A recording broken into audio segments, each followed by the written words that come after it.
Welcome to our program series on strides made towards promoting the education of persons with disabilities in Cameroon. The shift towards ensuring that learners with disabilities study in the same setting with their peers with disabilities is commonplace in Cameroon recently. Despite being a key move aimed at promoting the education of all, children with disabilities have many difficulties requiring additional support. One of this support is a need for a resource center in almost every school. Conscious of this, the CBC Health Services, in its drive to promote and support learners with disabilities, has set up the Regional Resource Center at GBHS Bamenda. To talk us through the importance of this center and the need for all to make use of it is the Northwest Regional Delegate of Secondary Education. Mr. Ngwang, Roland, Yuven talks to the street.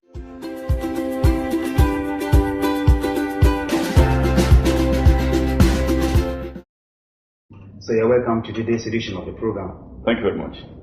So we just want to find out from you, would you want to share with us how the Regional Resource Center at GBHS Bamenda came about? Yes, the Regional Inclusive Education Resource Center, which is located in GBHS Bamenda, I can say it was created in 2012 with its construction. But I wish to remark here that before 2012, we already had lots of interventions in that direction, meeting the needs of learners with disabilities. And this was within the context of the constant drive by a government to ensuring that learners with disabilities are not left behind. And that is why we have laws, texts, conventions that our government has signed with international organizations to actively participate in meeting the needs of learners with disabilities. And the CBC Health Services, before 2012, was already giving us a helping hand in this direction. And that is why we could find interventions in some of the schools we had around. The schools located at the Baptist Center here already has some interventions. I remember GBHS Bamising was, significantly supported and assisted by the Baptist Health Board, and then the CBC schools in Kumbu, etc.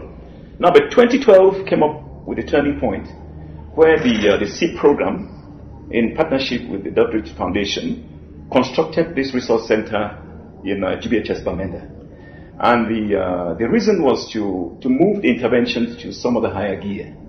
So shall we have a center where brailing, signing, library and research services and facilities could be provided to all the schools that were already providing these services, and even to schools that were not yet providing the services. So in 2012, the SEED program constructed this particular center in partnership with one of our donors, the Delegate Foundation. And in 2015, the center was officially handed over to the state and care of the regional delegations of basic and secondary education in 2015. Now, unfortunately, the 2016-2017 school year, the crisis started. And the crisis started, and we found ourselves in a situation where most of our schools, a good amount of our schools, were not functional, and funding for this center was stopped in a way. And so it therefore happened that in 2021, when we started having some positive indicators in a gradual return to normalcy in our schools, we found it necessary to revive this center. And that is why on the 9th of June 2021, we had this very crucial meeting. We brought together stakeholders, but also brainstorm and find out ways by which we could revive this center. Because we told ourselves that a crisis had come in and had battered our schools and had affected our learners and teachers in such a horrible manner that we almost found communities that were running helter-skelter and almost forgetting learners with disabilities behind. So we said this initiative, which was planted in 2012, we needed to revive it so that it be a source of some valuable oxygen to all the schools in the region. No doubt it was located here in Bamenda, but the catchment is the entire region of Northwest. So we held this meeting on the 9th of June, and this meeting brought together key stakeholders. We brought together the councils, we brought together principals of colleges, schools that were functional. We brought together parent representatives, the school council chairpersons, head teachers of the primary schools, even learners. We all came together and we agreed that we should provide the center, and we agreed on two very important structures. We said we put in place a stakeholder committee, and a stakeholder committee that is made up of 21 persons.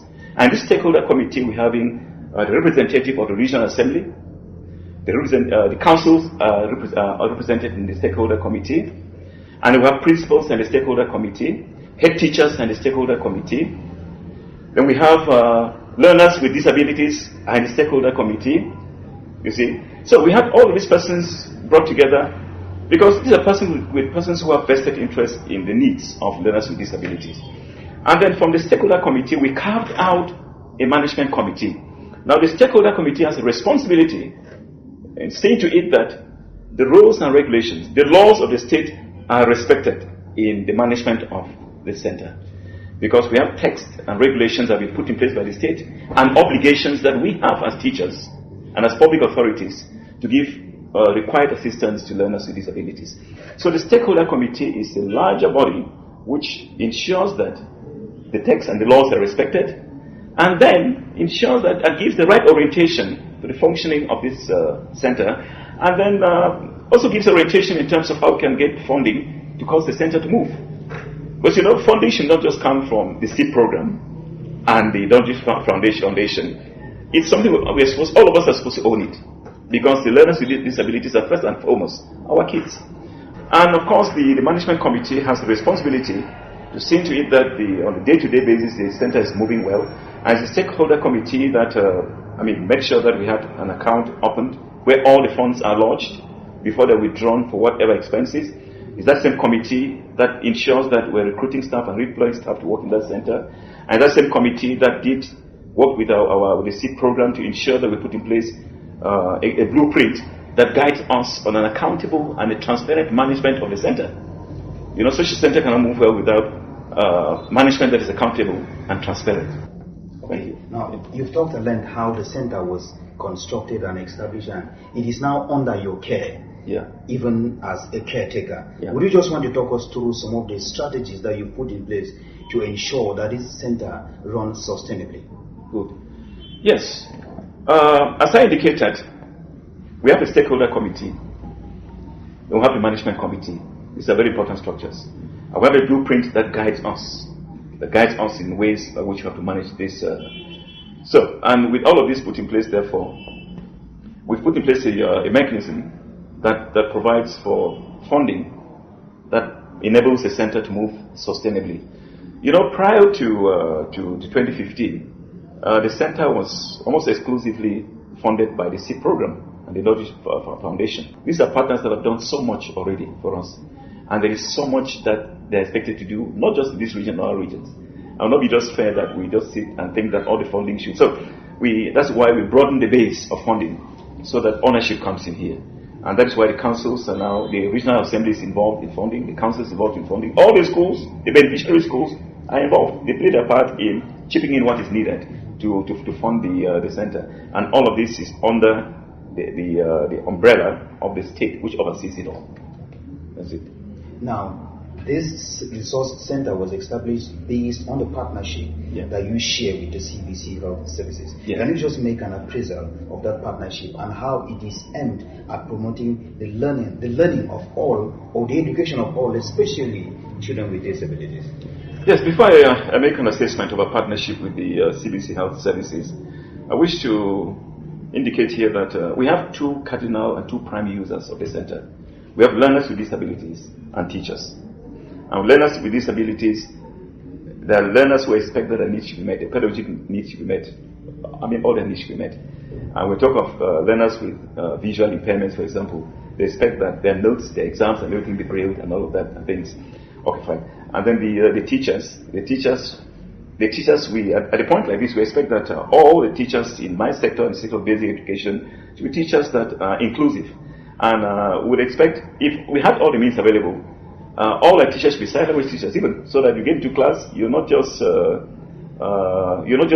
traditional teacher as such, but you go beyond that, and you're inclusive in all respects.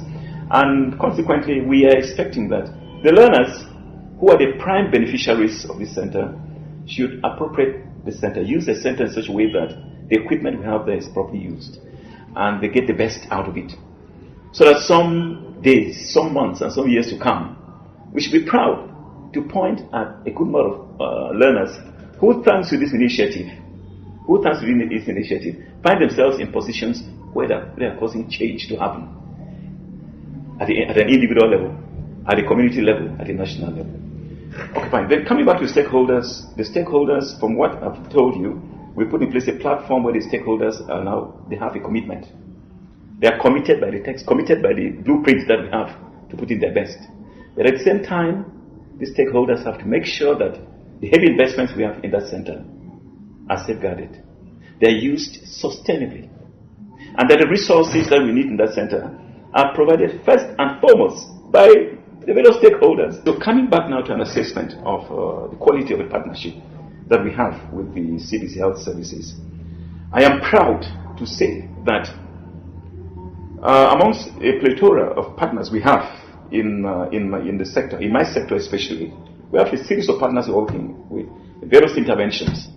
The CBC Health Services happens to be the best partner that we have so far in terms of the committed interventions in our sector and the volume of sacrifices they're making to meet the needs of the learners.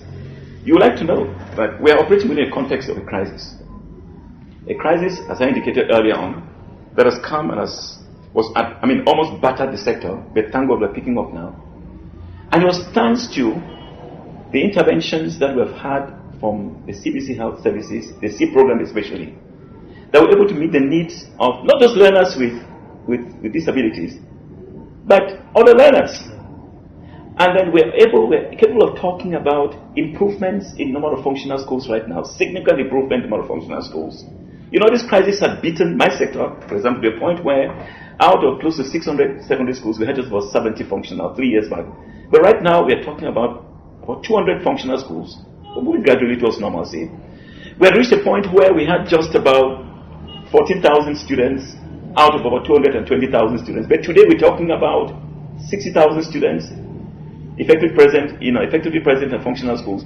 Those are gains that we have had, not just, and the CBC Health Services has played a key role because of the fact that they've come in to help us to meet the needs of learners with disabilities. And when the needs of learners with disabilities are met, then learners without disabilities, they tell themselves, but if our peers who have these kind of difficulties are going to school, then what are we doing back at home? Then we must catch up. And therefore we have been able to build resilience and determination amongst the learners and the teachers. And these are assets we're having now that we're using these assets to build them. So the CBC Health Services has been a wonderful partner, and they've done a lot. It's true, we're trying to appropriate the center, and we hope that not long from now, we have similar centers like this created in all the divisions. Because the ideal is to have every school with a resource center. That's the ideal. We must start somewhere. Remember I told you before 2012, we had interventions in schools that existed at the time. But now, with this Regional Inclusive Education Center, we're starting to see how we can have this happen in the other divisions and progressively have it implanted in all the schools. So, we're hoping that the CBC will not just abandon us along the path. We shall call this journey together, hopefully. And consequently, it's an opportunity for me to express profound gratitude on behalf of the two ministries, basic and secondary, who are the beneficiaries of this center, to express our profound gratitude to the CBC Health Services and the C program especially, what they're doing. And you of course, you're aware of the fact that on a regular basis they keep fine-tuning the interventions. Right now, the clinical interventions are coming in. For example, the meeting the needs of the students with visual impairments, hearing impairments at the clinical level, not just pedagogic level, but at the clinical level. And that's why the health services that we have around, both public and private, and the health services that are under the CBC Health Services, there's a lot they're doing to help our learners in this direction to meet their clinical needs, their health needs. Those of them who need attention. Of course, we have a system now where we screen, we're capable of screening all our learners at the point of admission and also at the point of readmission. such that the impairments and the difficulties they have are identified immediately. And the CBC Health Services has reinforced and empowered the health infrastructure services they have in such a way that the clinical needs of the learners are met. I can say zero cost, because there are some of those costs which, if parents had to bear the cost, then the kids will be abandoned. And we have guarantees they are ready to help our kids in a moment. So the quality of our relationship with the CBC Health Services is one that is really good. I can see a horizon. I can see a future that is going to be wonderful, really wonderful. Because the slogan is simple: no learner should be left behind. Whatever happens, we should not leave the learner behind. Not to talk of learners with disabilities, God forbid, we should not leave them behind. We ought to hold them and move along with them. So with the success, we all sing the song of success together. Thank you. Education for all will definitely be education for everyone. Everyone, for everyone. Education for everyone. Thank you so much, sir, for your time. I'm grateful that you were a guest on today's edition of The Street. Thank you, Olive. It's been a pleasure. It's been a pleasure having you with me today. Thank you. I will have more time together to discuss on these issues and talk about the distance we're covering, and even talk about our challenges so that we put our heads together and see how to move on better strides. Thank you so much. And to you out there, until when next we streak yet another individual, organization or institution, it's been Akem Olive Ngwang saying good day. Thank you.